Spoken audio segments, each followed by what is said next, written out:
This past weekend, Iran launched a retaliatory strike against Israel using over 300 missiles and drones. Today, to discuss this attack and why it was so ineffective, is Lynn, a national security expert with degrees in international relations and law. Now, he has worked in Congress as senior advisor to 3 secretaries of defense and helped shape candidate President Barack Obama's national security platform. His focus included working on the Obama administration's Middle East peace mission. Eric championed the Iron Dome counter-rocket system, which has been credited with helping the Israeli-Hamas ceasefire in 2014. Eric, DrPhil here. Welcome. Thank you for having me, DrPhil. Well, thank you so much. I'm so fascinated to talk to you at many different levels. I have been following and actually commenting on this Israeli-Hamas situation since October 7th, actually, and have been very critical of what's been going on recently with media and world leaders as well, kind of bailing on Israel and being, I think, kind of weak-kneed about their position in protecting themselves against Hamas, who's still holding hostages. And I've been very critical of what's happening at some of our American universities as well. So was not surprised to see Iran do what they did, but I was very pleased to see how ineffective it was. And I know you've got some history with this Iron Dome that I'm interested in talking about. Were you surprised to see the attack from Iran? No, I was not surprised to see an attack from Iran. And let me pause before I get into some more of the details on what happened on Saturday, just to tell you that I was honored to serve as the senior advisor to multiple secretaries of defense at the Pentagon, served both Bob Gates and Leon Panetta, the opportunity to work for one Secretary of Defense who was originally appointed by a Republican and another Secretary of Defense appointed by a Democrat. And what we knew at the Pentagon and continue to know today is that our security for our nation, the United States, as well as for our ally Israel, it goes above politics on the military level. And I appreciated that when I worked for Secretary Gates as well as for Secretary Panetta, and working on the U.S.-Israel defense relationship, including the training jointly against ballistic missile attacks like we saw on Saturday, was something that I was honored to do for 6 years. So in answer directly to your question, was I surprised by an Iranian attack on Saturday? No, but I think many were surprised by the breadth of the attack. We can go through some of the numbers if you would like to. But let me just say from the outset that I was most pleased with our joint efforts, the United States and Israel together, having the successful ability to counter those ballistic and cruise missiles that were being fired from Iran at Israeli civilians and Israeli towns, because of all of the training that we have done together and all of the technology that the United States and Israel works on together, both in the past when I served at the Pentagon and continues to do so now. I'm glad to hear you say that, because when we get to military and it goes above politics, it makes me feel like we're, at least for that part of the time, focused on being Americans instead of Republicans and Democrats. And we need to remember we are all Americans. I agree wholeheartedly. If it's okay with you, I just want to share some of the training that the United States and Israel does together to counter the rocket attacks, similar to the one that took place on Saturday. I wish you would. As we looked at what the Iranians did on Saturday, and we can talk about the background of the what I would say the Iranian false narrative as to why they wanted to attack Israel. They were arguably trying to retaliate for 2 of their generals being killed in Damascus.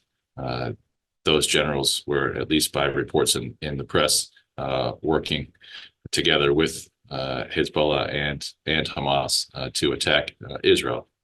And the attack that was alleged to be committed by the Israelis, they haven't taken credit for it, although it certainly looked like their past actions similar to that. But let's talk about the actual attack on Saturday. The Iranians started the attack with several hundred slow-moving drones. And if we think about that in military terms, that was effectively a diversion. It was an attempt to get the Israeli air defenses, and of course, we worked very closely together with them, the United States and other partners, to detect any sort of attack coming in from Iran. And so those slow-moving drones took several hours to get there. The Iranians knew or had to have known that the radars from Israel as well as from United States military assets in the region would know they were coming. So that wasn't the point of the attack, even though they did have explosives on them. It was to swarm and to have a diversion that would lead the U.S. And Israeli counter systems to be occupied with those slow-moving drones so they could fire over 100 ballistic missiles. And the number that I saw out of Israel and out of the spokesperson for the National Security Council, my friend Admiral John Kirby, the U.S. Navy, stating that there was 30 cruise missiles fired as well. And I mentioned earlier that I wanted to talk about some of the joint training that has taken place. But going back to the year 2009, and this is all in the public sphere, you can read about it in the press, the United States military trained with our allies in the Israeli Defense Forces, using several layers of missile defense to defend a scenario where missiles and rockets were fired from the east at Israel from an unknown country. That training proved to be very effective on Saturday. And we can go into some of the different levels that were used. But Israel has a multi-tiered counter-rocket and counter-missile system, and we've developed that with the Israelis and the United States. And pleased to see its effectiveness on Saturday, but of course, you and I both disappointed to see that it needed to be used. You described it the way I was envisioning, like this is a bullet trying to hit another bullet. You know, I played tennis every day of my life, and I think 2 times in 30 years, we've had a tennis ball hit another tennis ball in the air over the net. I mean, what are the chances? Like twice in 30 years. And you guys had like a 99% hit rate, something traveling at God knows what speed up in the atmosphere. So the precision of this is staggering. It is truly impressive. I'm a tennis player myself, and I have not thought about it from that concept, other than to say this would not likely be able to be done by even the sharpest of the human sharpshooters. This is definitely something done by technology and the ability to calculate using the radar and the algorithm of trajectory of the missile. But it is truly an amazing feat of technology and science. Is it constantly adjusting en route? It does have the ability to adjust, and actually, to the point I just mentioned earlier about humans versus computerized or automated systems. The initial fire of response is made by an automated system, but those units that work it, both in the Israeli military and the U.S. military, as now the U.S. military has Iron Dome systems as well. It requires a team that will work it, and they could change it en route as well. And I just want to pause there for a second. As I mentioned, the United States acquiring its own Iron Dome systems to protect our troops. I will say that I was very pleased to see that the Commander-in-Chief and the Secretary of Defense, Secretary Austin, made the decision at the beginning of the Gaza war after October 7th that the United States has now sent over our Iron Dome systems to help backfill what the Israeli Iron Dome systems are doing. Wow. So they are able to use those as well, which is much needed because, you know, if we were to talk about what one of the potential sense of how the Iron Dome would not be effective, and the answer is if you don't have enough to defend all of your cities, then the city that doesn't have one clearly doesn't get the benefit of it. And that's why the United States sending our Iron Dome systems to help the Israelis was so important. Yeah, so they launched 100 ballistic missiles and 30 cruise missiles. The Iron Dome, is that for anything that gets through the arrow system and the David Sling system? Is that when the Iron Dome kicks in? In that scenario, yes. If they're firing a ballistic missile, then it would see if the others would not be able to hit it. The truth is, the Iron Dome system was developed to be a short range counter rocket system, meaning intended for not ballistic missiles, but really for the short range rockets fired out of Gaza or out of Hezbollah, or of course those that were fired at our troops in Iraq and Afghanistan. It's intended as a short range counter rocket system. But if the other larger systems that really are intended for the higher tier, right? The Arrow is shooting above the atmosphere, and David Sling is shooting those ballistic missiles that are in the middle. The Iron Dome can shoot down those missiles or rockets as they become closer to their target. But I would tell you, I would rather see the other systems used, because if it's that close to the target, it's pretty close to hitting. Yeah. What's the range on the Iron Dome? Is it like a 10 mile, 20 mile, 50 mile? So the range on the Iron Dome, they typically talk about it as a 75-kilometer range. The Israelis using the kilometers there, so it's just about 40 miles. Wow. Yeah, you get a little nervous when they're getting that, because that's pretty fast. Yes, it is. That's why the Arrow system and the ballistic missile firing system, the David Sling, it's very similar to Iron Dome, and it does similar point-to-point interception, but it's used for those larger missiles, and that's why it was good to see it be effective on Saturday evening, but sorry to have to see it used. Yeah. Have they been using the Iron Dome system prior to this with missiles being fired out of Gaza? Yes, they have. First, going back to as early as 2011, when we first fielded the Iron Dome system. Unfortunately, it was not like systems of the past that we developed and did not see combat.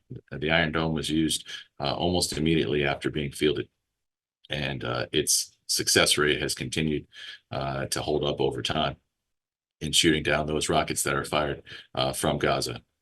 Having spent time traveling between the Pentagon and the Kiryat, which is the Israeli Ministry of Defense, during my time at the Pentagon, there were times when I was in Israel and rockets were fired at Israel from Gaza, and the Iron Dome intercepted them when we and our team from the Pentagon were there.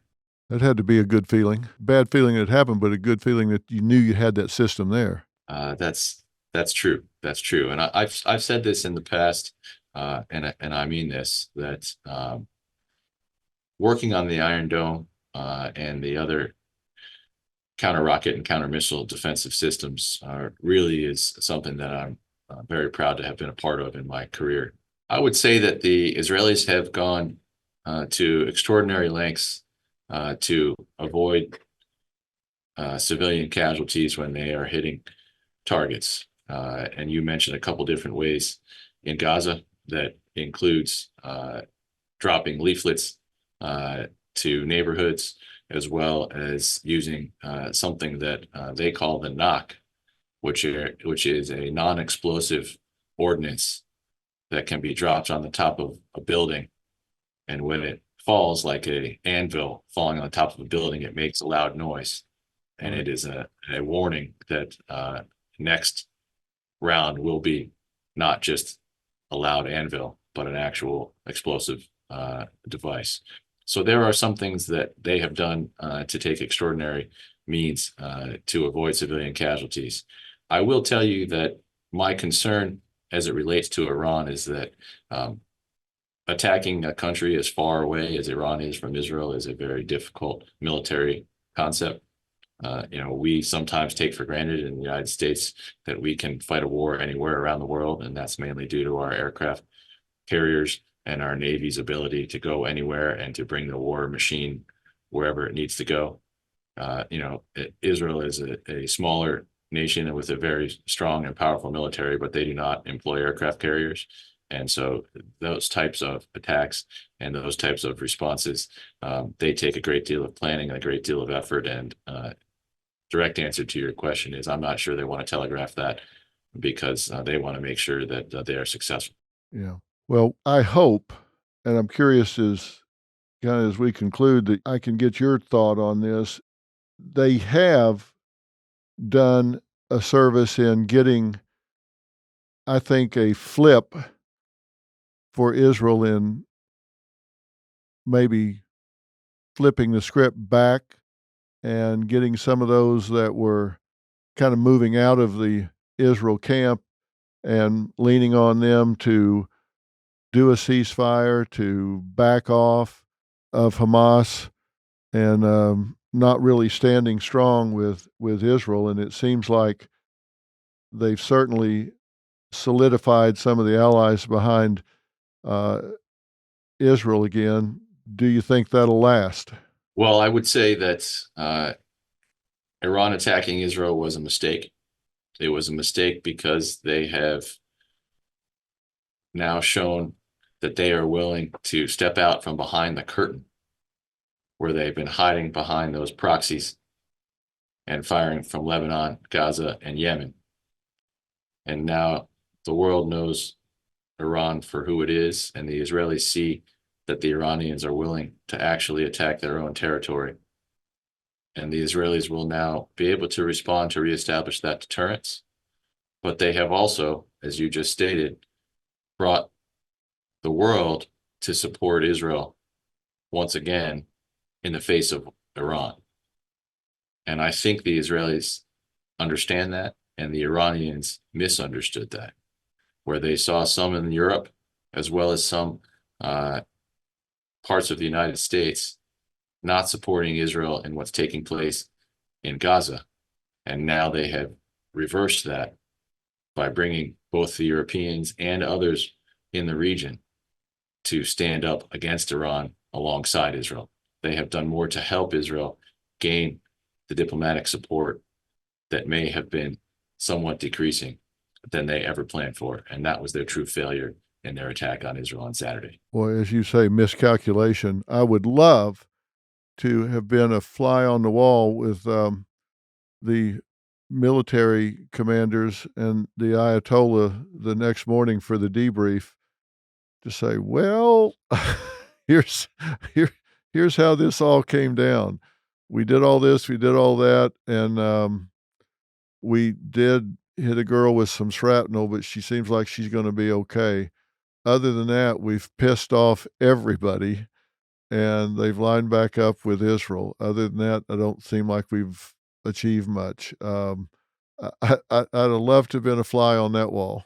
Well, as we learned in the U.S. military and Department of Defense, there is not a lot of honesty in failed military operations. And what I mean by that is if we look back at Saddam Hussein's army in Iraq, his spokesman used to say that they were winning the war against the United States. And if you remember those videos behind him where U.S. tanks were rolling into the town behind him, but he would stand on television and say that they were winning. Yeah.